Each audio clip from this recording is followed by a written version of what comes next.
కానీ ఇప్పుడు ప్రతిపక్షానికి అదే ఎక్కువగా మన అవకాశం ఇచ్చినట్టు అవుతుంది ఖచ్చితంగా. ఎందుకంటే 100 రోజులు కంప్లీట్ అయ్యింది. సో ఏంటి ఇంతవరకు చేస్తానన్న కార్యక్రమాలు? ఇప్పుడు ద్వారంపూడి చంద్రశేఖర్ రెడ్డి గారు బ్రహ్మాండంగా కొన్ని వేల మెట్రిక్ టన్నులు అక్రమంగా తరలించినటువంటిది దొరికింది అక్కడ. 4 రోజులు మీడియాలో హడావుడి చేశారు. తర్వాత చర్య ఏది? దాన్ని బేస్ చేసుకుని అతను ఎందుకు అరెస్ట్ చేయలేదు మీరు? తర్వాత తెచ్చుకుంటాడా, బెయిల్ తెచ్చుకుంటాడా, యాంటిసిపేట్, అది వేరు. అవును, మీకు అక్కడ కనిపించిన వెంటనే మీరు చర్య తీసుకుంటే ప్రజల్లోకి పాజిటివ్ సంకేతాలు వెళ్తాయి. కానీ ఇప్పుడు కూడా వాళ్ళు స్వేచ్ఛగా తిరుగుతూ ఉంటే తప్పుడు సంకేతాలు వెళ్తాయి. ఇప్పుడు ఆ గంగిరెడ్డి అని ఉన్నాడు, అతను ఎర్రచందనం స్మగ్లర్ అని అందరికీ తెలుసు. ఇవాళ చాప కింద నీళ్ళు వచ్చినాయి అనేటప్పుడు బీజేపీ తలుపు తడుతున్నారు, అతను చేర్చుకోవడానికి వాళ్ళు రెడీ అవుతున్నారు. ఏం సంకేతాలు వెళ్తాయి? ప్రతిపక్షంలో ఉంది కాబట్టి మనం మాట్లాడడానికి ఉండదు. సో చంద్రబాబు నాయుడు గారి మీద హత్యాయత్నం చేసిన దాంట్లో నిందితుడు అతను గంగిరెడ్డి, అలిపిర్లు. అలాంటి వాడిని బీజేపీలోకి తీసుకుంటే ఎలాంటి సంకేతాలు వెళ్తాయి? కాబట్టి రాజకీయం కోసం రాజకీయం చేయకుండా ప్రజల కోసం రాజకీయం చేయాలనేటువంటిది నేను కూటమిని కూడా సూచిస్తున్నాను. లేకపోతే ప్రజల్లోకి తప్పుడు సంకేతాలు వెళ్ళేటువంటి అవకాశం ఉంటుంది. సార్ ఇప్పుడు కాలేజీ ఏంటి సార్ అసలు? అది నిజంగా వాళ్ళెవరో లవర్స్ ఆ ఓయో రూమ్కి వెళ్ళడం ఏంటో, దాన్ని వీళ్ళు మళ్ళీ బ్లాక్మెయిల్ చేసి చాలామంది అమ్మాయిల స్నానం చేస్తుంటే ఆ చిత్రాలు తీయడం ఏంటి? అబ్బా, అది ఏదో పెద్ద ఇష్యూ అయిపోయింది సార్. అంటే ఇక్కడ రవి గారు డైవర్షన్ పాలిటిక్స్ అనేటువంటి వాటిల్లో జగన్మోహన్ రెడ్డి గారు వైఎస్ఆర్సీపీ అనేటువంటిది అందివేసినటువంటి చెయ్యి మనకు తెలుసు. ఈ జత్వానీ కేసు ఎప్పుడైతే సీరియస్గా బయటకు వచ్చి పెద్ద తలకాయలన్నీ ఇరుక్కునేటువంటి పరిస్థితి వచ్చిందో దాన్ని డైవర్ట్ చేయడానికి జరిగినటువంటి సంఘటన. థరోగా ఎంక్వైరీ చేసిన పోలీస్ ఆఫీసర్స్ మిగతా వాళ్ళందరూ చెప్పింది ఏంటంటే ఏమీ జరగలేదు, అక్కడ కెమెరాలు అనేటువంటివి లేవు. ఇప్పుడు 300 3,000 బయటికి వెళ్ళినాయి అంటున్నారు.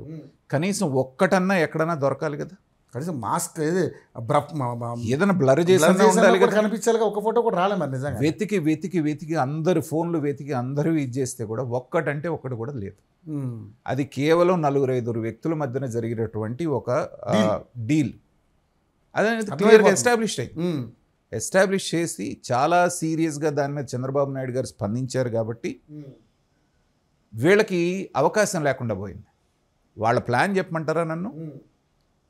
300 మందికి వీళ్ళ వీడియోస్ వాళ్ళ దగ్గర ఉన్నాయి అని ఒక రూమర్ స్ప్రెడ్ చేస్తే ఒక 1000 మందో 2000 మందో గర్ల్స్ ఉన్నారనుకోండి ఆ కాలేజ్లో.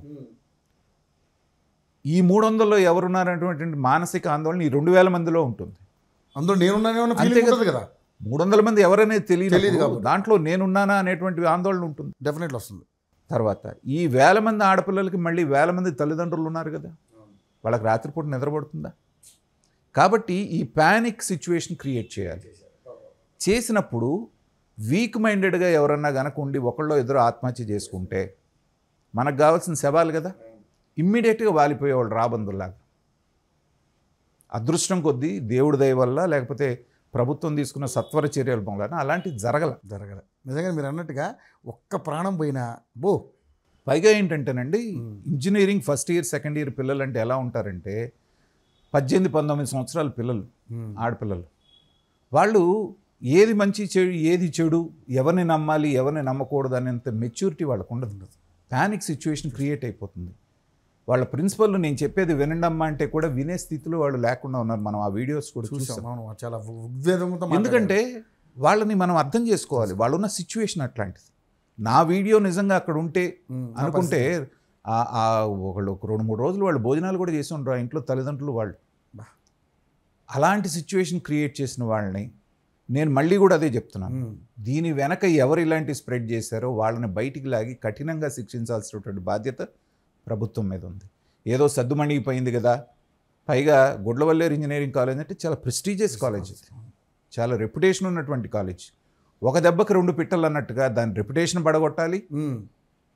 ఇటు వచ్చేసి పిల్లల్లో ఆందోళన జరిగి వాళ్ళు ఏదైనా చేసుకుంటే దాని మీద శవాల మీద పేలాలు ఏరుకోవాలి.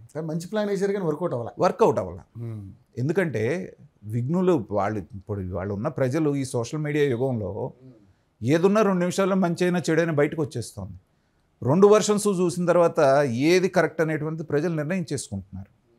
పైగా ఒక్క వీడియో కూడా ఎక్కడా దొరకకపోవడం అనేటప్పటికి వాళ్ళకి ఆ ఛాన్స్ రాలేదు.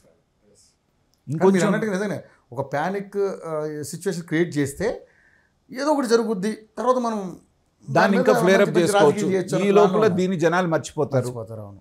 అనేటువంటి స్ట్రాటజీతో వెళ్ళిందే కానీ నిజంగా 4-5 వీడియోలు కనుక అలాంటిని సపోర్ట్ చేస్తూ బయటకు వచ్చి ఉంటే ఇంకొక లెవెల్లో ఉండేది, వీళ్ళ ఆట ఇంకొక లెవెల్లో ఉండేది. వీళ్ళకి టైం దొరకలేదు కానీ లేకపోతే ఫేక్ వీడియోలు పుట్టించి చేసేవాళ్ళు కూడా, కానీ అంత టైము ఆలోచించారు. సో దీని మూలాన ఏంటంటే నిజంగా రవి గారు తలుచుకుంటా ఉంటే ఇందాక ఇప్పుడు మనం అన్నట్టు వీళ్ళని అసురగణాలనకి ఏమనాలి చెప్పండి. చేతనైతే రాష్ట్రానికి ఉపయోగపడేటట్టుగా ఏదైనా ప్రతిపక్షంగా నిర్మాణాత్మకమైనటువంటి ప్రతిపక్షంగా మీరు ఇచ్చేయాలి, లేకపోతే